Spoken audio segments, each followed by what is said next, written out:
Məni tanıyırsan sən. Həyatı boyunca çabalayıb çalışan, heç nə əldə edə bilməyən adamım mən.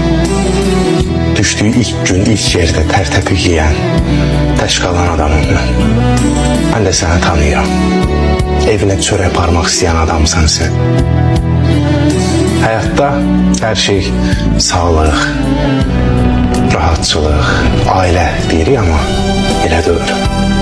Hər şey puldur, pul. Adamı adam içine çıxardanda, adamı hörmətə mindirəndə, uşaqlarının üstünə rahat baxdıranda puldur. Pulun yoxdursa dostun da yoxdur, qardaşın da yoxdur. Pulun yoxdursa düşərsən. Məndən sənə tövsiyə düşmə.